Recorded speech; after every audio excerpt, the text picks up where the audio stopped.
Let me tell you about the day I became expensive. The conference room smelled like burnt coffee and corporate desperation. 73 of us crammed into chairs that cost more than my first car, all summoned by an email with the subject line, Town Hall. Exciting updates. That's how you know you're screwed. When management uses the word, exciting, someone's about to lose their job. Samuel Knight stood at the front, his voice dripping with the kind of enthusiasm reserved for pyramid schemes and timeshare presentations. He'd been CEO for exactly 11 months, parachuted in from some Silicon Valley failure that somehow got spun as innovation experience. The board loved him, called him a disruptor. I called him what he was, a man who confused confidence with competence. We're embarking on a transformative journey, he announced, clicking to a slide that said, Strategic Realignment, in letters big enough to read from space. I was sitting in the back row, left side, third seat from the aisle.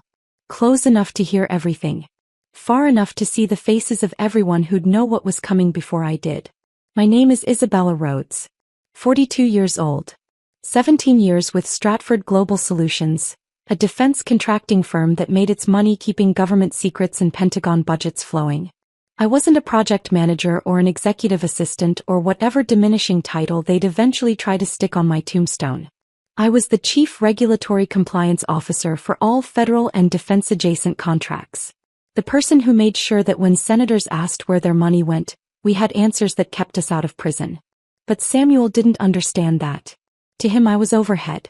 A line item in a budget spreadsheet that needed trimming. We've made some difficult but necessary decisions, he continued, and I felt my hands go cold. That phrase. That specific combination of words. I'd heard it before in other companies, other industries. It's what managers say when they're about to destroy lives and call it optimization.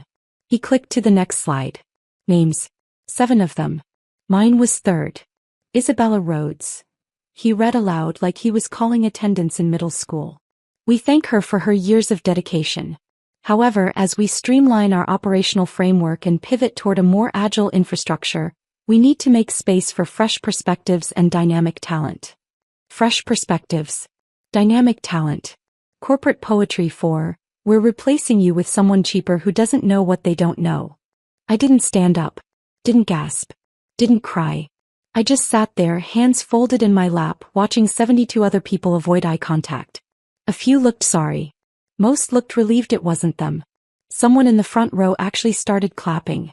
Polite, scattered applause rippled through the room like a funeral reception where nobody liked the deceased. The HR director, a woman named Maya Keller with a smile like a corporate hostage video, approached me after the meeting with a folder and a branded stress ball. We've prepared a transition package, she said softly as if volume was the problem. Your access will be revoked at end of business today. We'll need your badge and laptop before you leave. I nodded. Took the folder. Didn't open it. Do you have any questions? She asked. No, I said. I walked out through the side exit, the one that led to the parking garage instead of the main lobby.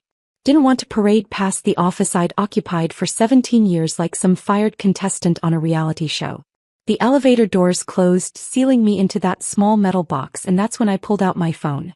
3-factor authentication. Biometric scan. 12-digit passphrase I'd memorized years ago. I logged into the Federal Compliance Management System, the digital fortress that housed every contract, every certification, every piece of regulatory documentation that kept Stratford legally allowed to exist. I navigated to Form 2247C. Responsible Officer Status Change. See, here's the thing nobody at Stratford seemed to understand, least of all Samuel Knight and his slideshow of corporate violence. I wasn't just some bureaucrat who filed paperwork and sent reminder emails. I was the named responsible officer for every single contract we held with the Department of Defense, the Department of Energy, and 4 separate intelligence agencies. My name was on the compliance certifications. My signature was on the regulatory attestations. Legally, federally, irrevocably, I was the only person authorized to verify that Stratford Global Solutions wasn't lying, stealing, or accidentally selling classified information to hostile foreign governments. And when a named responsible officer's employment is terminated, federal regulations are very clear about what happens next. The officer must submit immediate notification to the oversight agencies. Not tomorrow. Not next week. Immediately. And until a replacement officer is named, vetted, cleared, and formally installed, all covered contracts enter what's called administrative hold status, which is government speak for everything stops and the penalties start. I clicked through the form fields. Reason for status change. Employment termination. Effective date. Today. Replacement officer assigned. None. A warning box appeared. Bright red text against white background. Warning. Submission will trigger immediate stop work orders on all contracts requiring active NRO oversight. Failure to assign replacement within 24 hours will result in automatic non-compliance designation and financial penalties as outlined in 48 CFR 9.405. I read it twice. Then I clicked submit. A confirmation number appeared. 8 digits. I screenshotted it, saved it to 3 different places and logged out. The elevator doors opened. I walked across the parking garage, got into my car and drove home. Didn't speed. Didn't cry. Didn't feel much of anything except a strange, cold clarity. I just set a timer on a bomb I'd spent 17 years building, and nobody at Stratford even knew it was ticking. By the time I pulled into my driveway, Maya had already emailed me the separation agreement. 16 pages of legal boilerplate and a severance offer of $42,000, contingent on signing a non-disparagement clause and a general release of claims. They wanted me to promise I wouldn't sue, wouldn't talk, wouldn't exist. I deleted the email, poured myself a glass of wine, turned on the news, waited. The first cracks appeared at 9:47 the next morning. I wasn't at Stratford, obviously. I was at home on my couch wearing pajama pants and a sweatshirt with a coffee stain on the sleeve. But I'd kept access to the company's Slack channels. Nobody had thought to revoke that yet. IT was slow. IT was always slow. The message came from someone named Colin Drake, a project lead on one of the Air Force contracts. Anyone else locked out of the secure project portal? 3 minutes later, another message. Getting an error on Athena system. Says compliance verification required. Then another. FedNet login is down. Compliance flag on the authentication screen. I watched the messages pile up. Confusion turning to concern, turning to panic. They were locked out. All of them. Every system, every portal, every database that touched federal money or classified data. And nobody knew why. Except me. At 10:15 someone tagged Maya in the Slack channel. Is this related to yesterday's transition? Was there a compliance handoff we missed? Maya didn't respond. She was probably in a meeting or on the phone, or staring at her computer screen trying to figure out why the entire digital infrastructure of a $700 million company had suddenly turned into a brick. By 11 they'd figured out enough to panic properly. The CTO, a man named Aidan Brooks who wore expensive sneakers and talked about blockchain at parties nobody invited him to, sent a company-wide email with the subject line urgent. System access issues. We are currently experiencing technical difficulties with several secure portals. IT is investigating. Please stand by for updates. Technical difficulties. I almost laughed. This wasn't a server glitch or a password reset gone wrong. This was federal compliance architecture doing exactly what it was designed to do when the keystone gets removed. It collapses. Completely. Automatically. Irreversibly. At 11:43 the first official notification arrived. Not to me. To Stratford. To Samuel Knight's inbox and the General Counsel's inbox and the board chair's inbox. A simple email with no logo, no signature, just black text on white background and a PDF attachment. Your organization is currently designated as non-compliant for all contracts involving federal and defense-related work under Titles 10, 32 and 48 of the Code of Federal Regulations. All associated work is hereby suspended pending resolution of named responsible officer vacancy. Penalties accrue at $100,000 per hour effective 5:47 p.m. yesterday. $100,000. Per hour. Not per day. Per hour. The PDF outlined the specific violations, the regulatory framework, the appeals process, there wasn't one, and the reinstatement requirements, there was exactly one, me. I didn't read the Stratford email myself, but I had friends, quite friends, the kind who forward things without asking questions, the kind who understand that sometimes loyalty to a person matters more than loyalty to a logo. The email landed in my personal inbox at noon. I read it 3 times slowly, savoring every bureaucratic sentence like fine wine. Then I opened my laptop and updated my LinkedIn profile. Current position: Independent Regulatory Compliance Consultant. Specializing in federal contract oversight, defense acquisition compliance, and NRO services for high-stakes regulated industries. I added one line to my summary: currently accepting select consulting engagements. Discretion assured. I didn't tag Stratford. Didn't mention them by name. Didn't need to. Within 2 hours my profile views had tripled. By end of day I had 6 messages from recruiters from former colleagues at other firms, and 2 from competitors who'd apparently heard whispers. One message stood out. From a VP at Halcyon Defense Systems, one of Stratford's biggest rivals. Heard about the transition. If you're exploring opportunities, we should talk. We value people who understand the landscape. I didn't respond. Not yet. Let them wonder. Meanwhile, back at Stratford, the wheels were coming off in real time. By Friday morning, the panic had metastasized into full corporate meltdown. I watched it unfold through a combination of Slack messages, forwarded emails, and one very stressed phone call from Monica Reeves. A former colleague in risk management who'd always been decent to me. She didn't want anything. Just wanted me to know that things were really bad. They're trying to override the system, she told me, voice low like she was hiding in a supply closet. Aiden tried to manually reinstate compliance status through some back-end admin panel. It didn't work. Just generated another flag in the oversight system. What kind of flag? I asked, though I already knew. Unauthorized attempt to circumvent NRO protocols. It's on record now. Some intern at the Department of Oversight is probably filling out paperwork as we speak. I thanked her and hung up.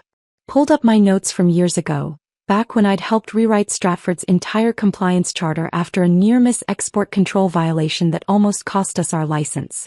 I'd been thorough. Maybe too thorough.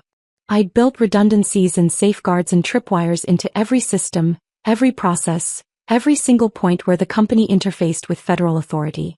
And I'd made sure that all of it, every last piece, required my direct authorization to change. Because I'd learned something in 17 years of cleaning up other people's messes. If you're going to be responsible for keeping the lights on, you make damn sure nobody can flip the switch without you. At 2:30 that afternoon, the CFO sent an internal memo that leaked to me within 20 minutes. Subject line: Financial Impact Assessment. The body of the email was 3 paragraphs of corporate doublespeak, but the attachment was pure nightmare fuel. A spreadsheet. Color-coded. Read everywhere. Penalty accrual: $100,000 per hour, currently at 73 hours. Total: $7,300,000 and counting. Frozen contracts: 14 active projects, total value $620 million. Suspended payments: 9 invoices, total value $18 million. At-risk Q4 revenue: approximately $200 million. And at the bottom, in a separate highlighted box, estimated time to assign replacement NRO, unknown. Estimated time to obtain federal clearance for replacement, 90 to 120 days minimum. 3 to 4 months. They'd bleed out in 3 weeks. I saved the spreadsheet, printed it, taped it to my refrigerator next to a grocery list and a dentist appointment reminder. Every time I grabbed the milk, I'd see that number growing. 7 million. 8 million. 10 million. I slept better than I had in years. Monday morning the begging started. First it was Maya. An email from her personal account, not the company one. Subject: checking in. Isabella, I hope you're doing well. I wanted to reach out personally to see how you're feeling after Thursday's transition. I know it was abrupt and I want you to know that we truly valued your contributions. If you have a moment, I'd love to chat. Maybe coffee. I archived it without responding. 2 hours later, Aiden. Also personal email. Also desperate. Isabella, we're experiencing some system access issues that might be related to compliance protocols you managed. Would you be available for a quick call to help us troubleshoot? Happy to compensate you for your time as a consultant. Troubleshoot. Like this was a software bug and not a federal regulatory framework doing exactly what it was supposed to do. I didn't respond to that one either. By Wednesday the subtlety was gone. The general counsel himself, A man named Peter Grayson, who'd always treated me like I was part of the furniture, sent a formal letter via email and certified mail. Dear Ms. Rhodes, Stratford Global Solutions requests your immediate assistance in resolving urgent regulatory matters stemming from the recent transition of the named responsible officer role. We are prepared to offer a consulting arrangement at triple your previous compensation for a period of 60 days to facilitate system restoration and compliance reinstatement. Please contact our office at your earliest convenience. Triple compensation. 60 days. Consulting arrangement. They wanted me to fix what they broke, then disappear again. I drafted a response. Took my time. Made sure every word was chosen with the precision of a surgeon selecting which artery to cut. Dear Mr. Grayson, I acknowledge receipt of your proposal. However, I must note that my willingness to engage in any consulting arrangement would require a comprehensive review of terms, full transparency regarding the circumstances of my departure, and assurances that any agreement would be structured in a manner consistent with my professional standards and personal dignity. I will have my attorney contact you to discuss preliminary terms. Best regards, Isabella Rhodes. Translation: I'm not doing a damn thing until you grovel properly, and even then maybe not. I didn't have an attorney. Not yet. But I'd get one. A good one. The kind who'd make them pay for every hour they'd wasted trying to lowball me. Peter responded within 30 minutes. We're prepared to discuss all terms.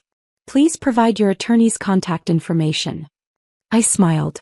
Called a lawyer I'd worked with years ago on a contract dispute. Explained the situation. He laughed so hard I thought he'd choke. Isabella, he said, still chuckling, they're screwed. You know that, right? Royally, completely, federally screwed. Don't settle for triple. Don't settle for 5 times. You're the only solution to a problem that's costing them $100,000 an hour. Make them feel it. Thanked him. Hung up. Stared at my laptop screen for a long time. The truth was, I didn't want money. I did. I'm not a martyr. But more than money, I wanted something else. Something that couldn't be bought or negotiated or wrapped up in a consulting contract with an NDA stapled to the back. I wanted Samuel Knight gone.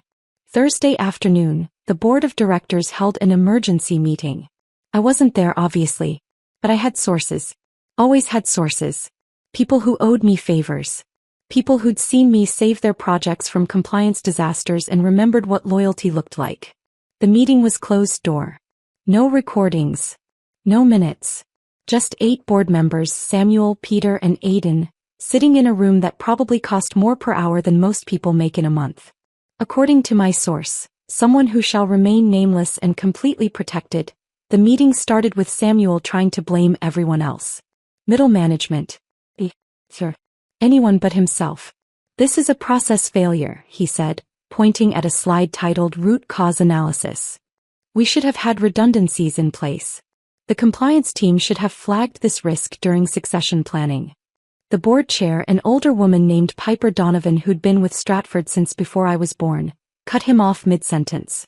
Samuel, she said, voice sharp enough to draw blood, we didn't have succession planning because you fired the only person who knew how the system worked. In front of 70 people. Without consulting legal, without consulting compliance, without apparently consulting your own common sense. Silence. How much has this cost us? Piper asked. Peter pulled up the spreadsheet. Current penalties, $11,200,000. Projected losses if unresolved within 30 days, $400 million.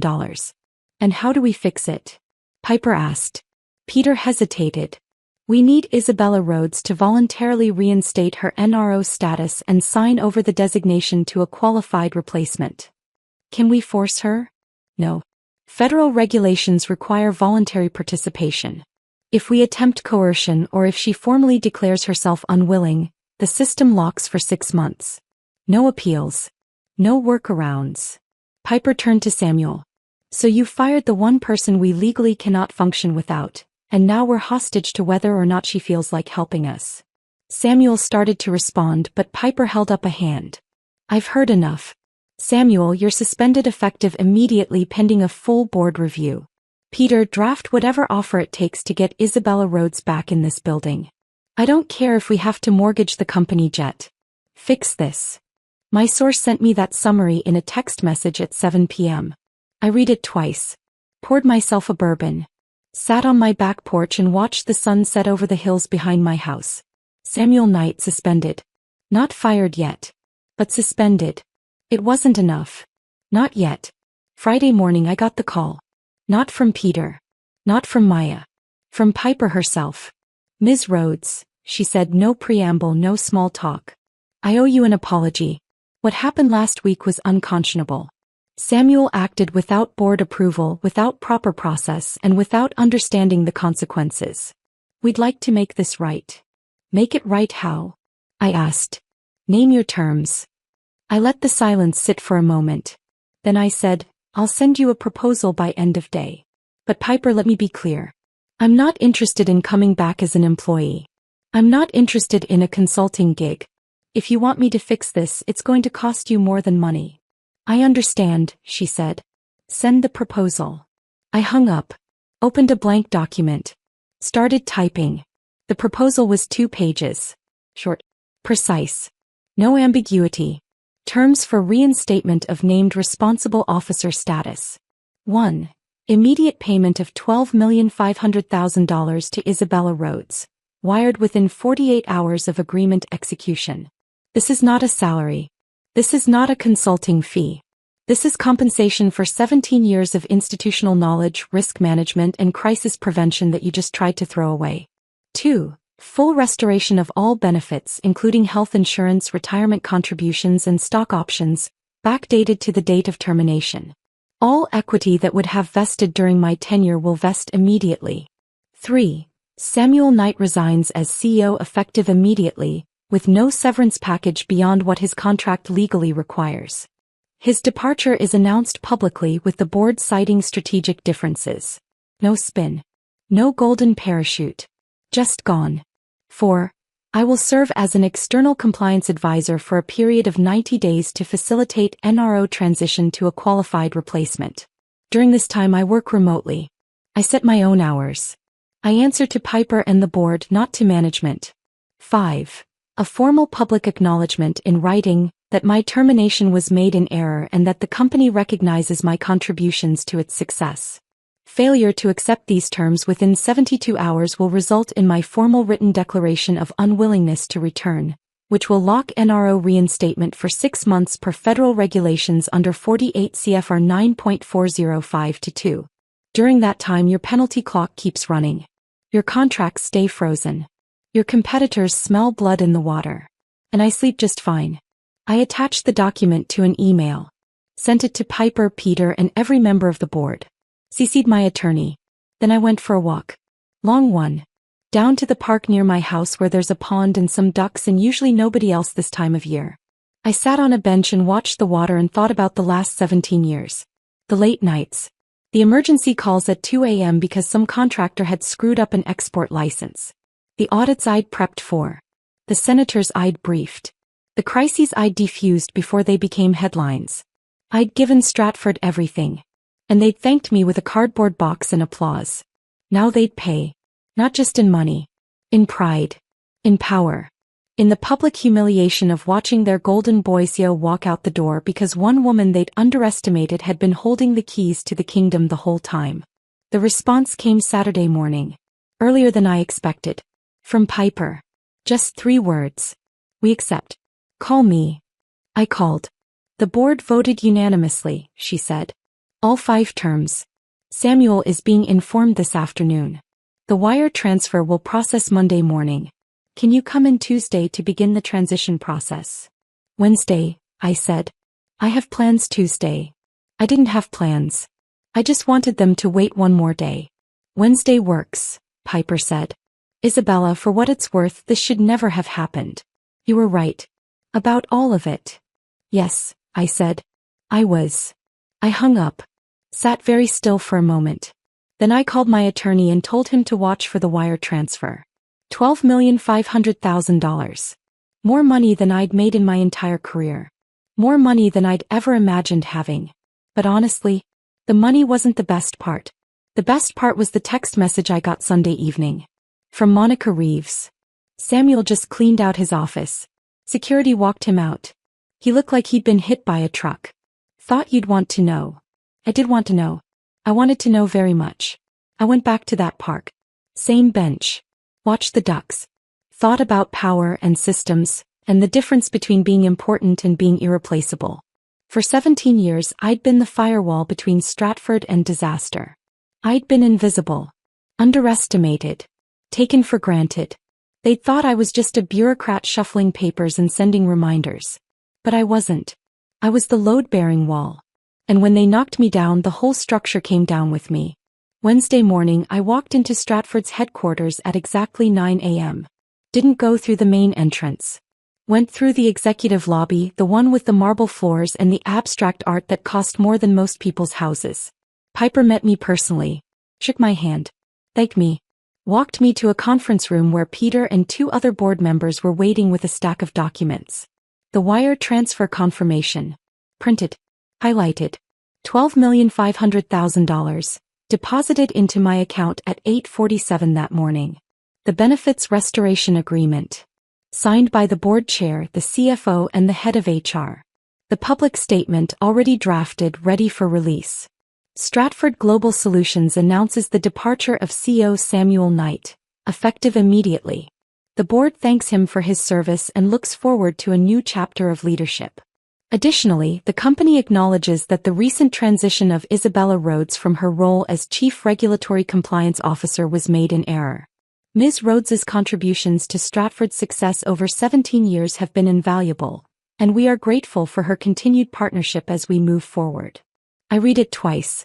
Then I signed the reinstatement forms. All of them. Neat, careful signatures. My silver pen, the one I'd bought after my first major compliance victory back in 2009. How long will the transition take? Peter asked. 90 days, I said. Maybe less if your replacement is competent. Maybe more if they're not. Do you have someone in mind? I smiled. I have a list. I'll send it over by Friday. I didn't tell them that the list had exactly one name on it.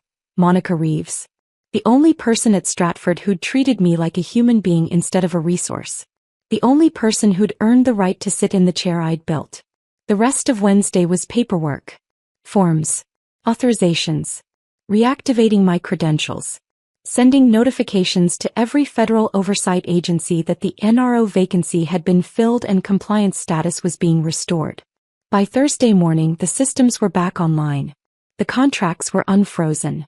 The penalty clock stopped at $14,700,000, which Stratford would pay to the federal government in installments over the next 2 years. Expensive lesson. But not as expensive as it could have been. I worked from home for the next 87 days. Trained Monica. Walked her through every system, every protocol, every tripwire and safeguard I'd built into the compliance infrastructure. She was sharp. Asked good questions. Didn't assume she knew things she didn't. On day 88 she passed her federal clearance review. On day 89 I signed the final transfer documents. On day 90 I sent Piper an email with 2 words. We're done. She called me an hour later. Thanked me again. Asked if I'd consider staying on as a permanent advisor. No, I said. But I'll answer Monica's calls if she needs help. He's good. Trust her. I will, Piper said. And Isabella? For what it's worth, I'm sorry. Truly sorry. I know, I said. And I hung up. That was 6 months ago. I'm still a consultant. Independent. Selective. I work with 3 other firms now, all competitors of Stratford. I charge what I'm worth, which turns out to be quite a lot. I work from home, set my own hours, and never attend a single meeting I don't want to attend. Samuel Knight. Last I heard he took a job at some startup in Austin. Smaller company. Smaller title. No stock options. No golden parachute. Just a regular salary and the knowledge that he'd torched a $700 million empire because he didn't understand the difference between overhead and infrastructure. I don't think about him much. But sometimes late at night I pull up that spreadsheet. The one showing the penalty accrual. $14,700,000. The most expensive PowerPoint slide in corporate history. And I smile. Because here's what I learned. You can fire someone. You can humiliate them. You can try to erase them with paperwork and branded stress balls and polite applause. But if that person is the keystone, if they're the one holding the whole structure together, If they're the only thing standing between you and a federal regulatory apocalypse, you better hope they're feeling generous when the walls start to fall. I wasn't feeling generous. And they fell beautifully. The thing nobody tells you about revenge, real revenge, the kind that's legal and justified and absolutely devastating, is that it's quiet. It doesn't announce itself. It doesn't gloat. It just sits there, ticking like a bomb you forgot you planted until one day it goes off and the whole building comes down. I didn't sabotage anything. Didn't delete files or corrupt data or send angry emails to clients. I didn't have to. I just let the system work exactly the way it was designed to work. The way I designed it to work. Because 17 years ago when I first took the compliance role, Stratford was a mess. Contracts everywhere. No centralization. No oversight. People signing off on federal projects who'd never even read the regulations. It was a disaster waiting to explode. So I fixed it. I built a framework. I centralized everything. I made sure that every contract, every certification, every single piece of federal paperwork flowed through one office. My office. And I made sure that the regulations, the real federal regulations with teeth and enforcement mechanisms, required one person to be responsible for all of it. Me. I wasn't trying to make myself unfireable. I was trying to keep the company from accidentally committing treason or money laundering or any of the other creative ways defense contractors can screw up when nobody's paying attention. But in the process, I'd made myself the only person who could legally authorize the work they did. And when they fired me without understanding that, they'd effectively fired themselves. The schadenfreude was delicious. But the real satisfaction came later, in the weeks and months after I'd left, when I started hearing stories from former colleagues about what it was like inside Stratford during those 90 days. Monica told me most of it. The rest came from LinkedIn messages and forwarded emails and one very drunk phone call from Aiden, who apparently felt guilty about not pushing back harder when Samuel suggested the layoffs. It was chaos, Monica said over coffee one afternoon, about 4 months after I'd officially transitioned out. Complete chaos. Nobody knew what to do. Half the company thought it was an IT problem. The other half thought it was a government shutdown or something. And Samuel just kept insisting it would blow over. Blow over, I repeated. Yeah. Like it was a bad quarter or a PR hiccup. He genuinely didn't understand what you did. None of them did. They thought compliance was just filing reports and attending meetings. She stirred her coffee, staring into the mug like it held answers.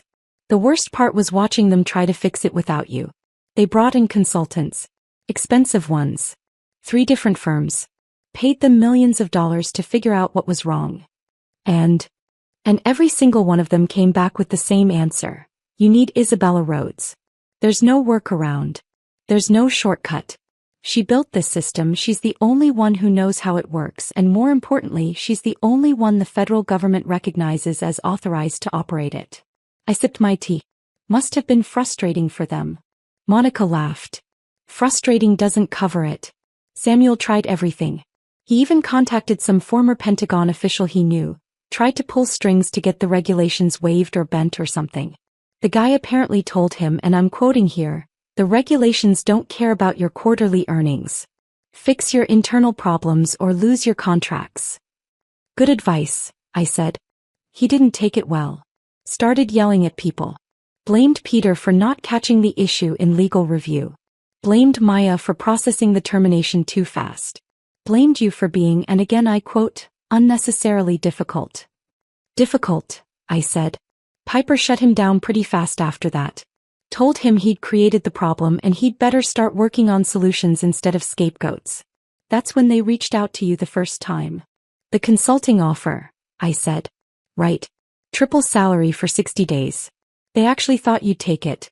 Aiden said Samuel was confident you'd come back because, quote, people like her need the validation of being needed. I raised an eyebrow. People like me. Women. He meant women.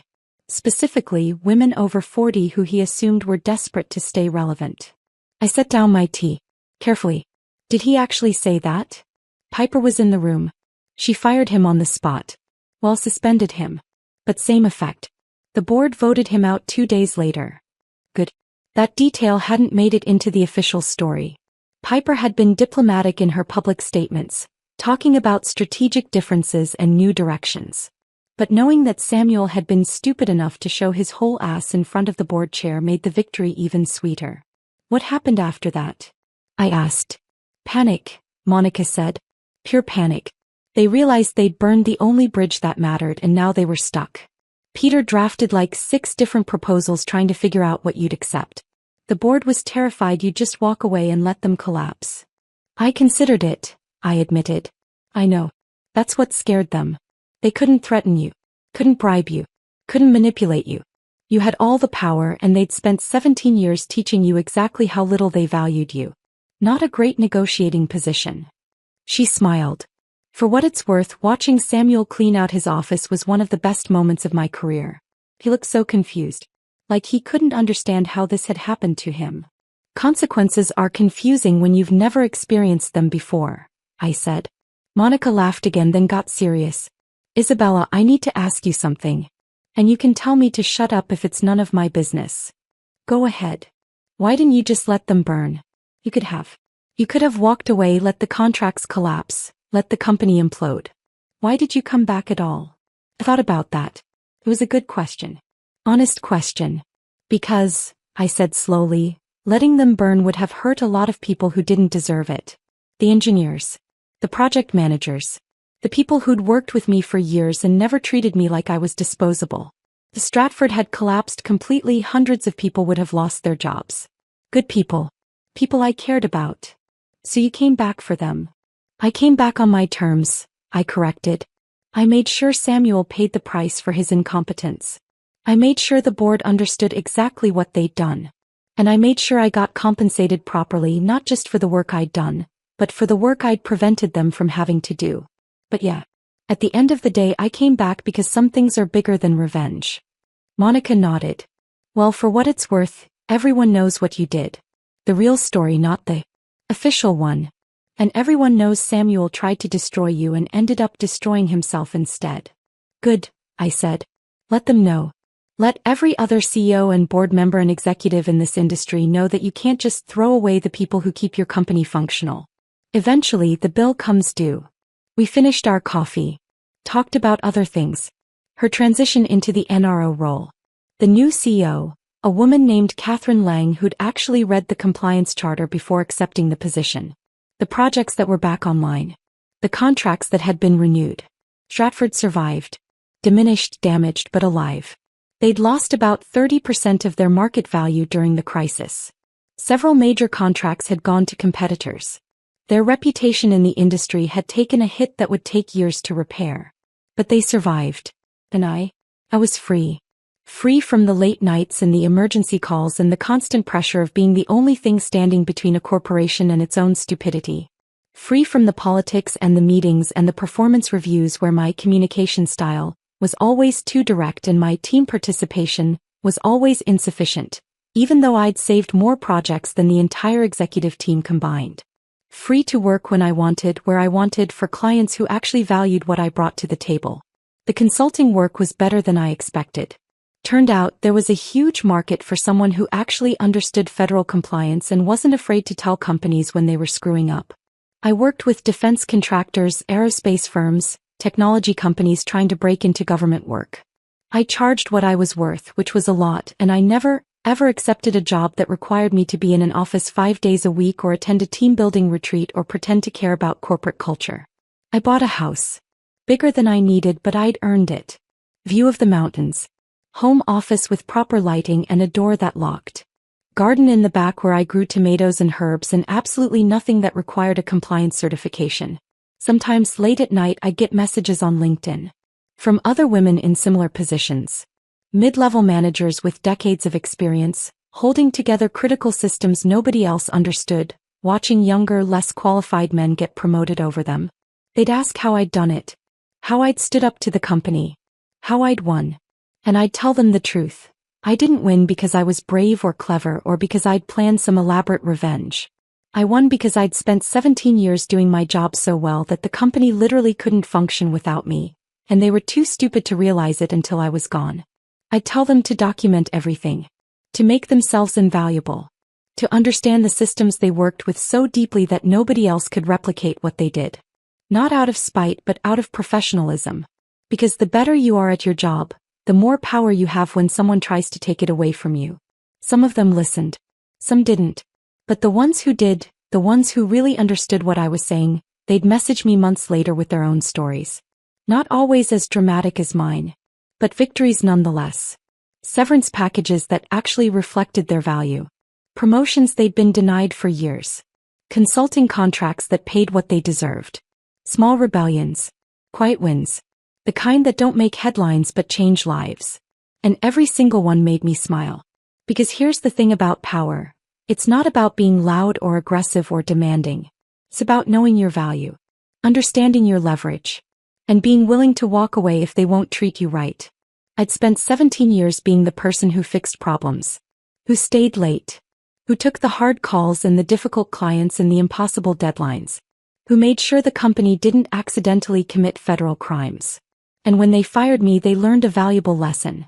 The quiet ones, the ones who never complain and never make a fuss, those are the ones you should fear the most. Because we're not quiet because we're weak. We're quiet because we're listening. Building. And when you finally push us too far, when you humiliate us in front of 70 people and hand us a cardboard box and expect us to disappear quietly, we don't scream or cry or beg. We just press a button. And watch you fall.